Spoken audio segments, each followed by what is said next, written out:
मंगल गावो रे, अवध में राम आए हैं।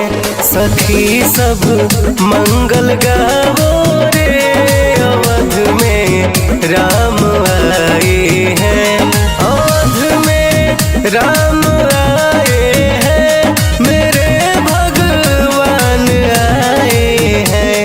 कि मिलके दीप जलावो रे, अवध में राम आए हैं। सखी सब मंगल गावो रे, अवध में राम आए हैं।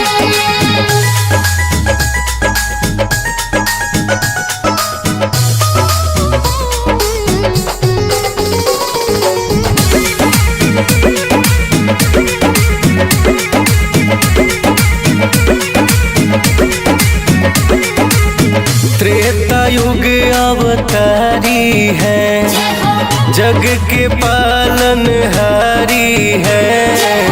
कण कण में प्रभु राम का कृपा, जानत दुनिया सारी है।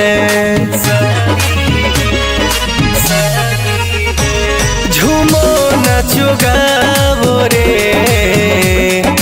ढोल बजाओ रे।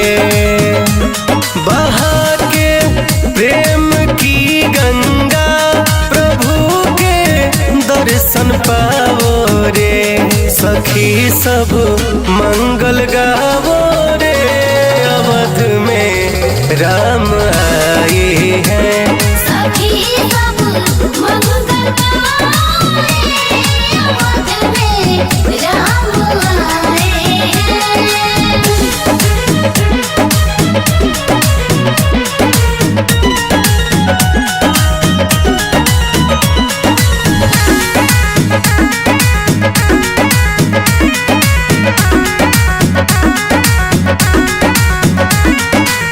प्रभु के चरणों में शीश सब झुकाओ रे।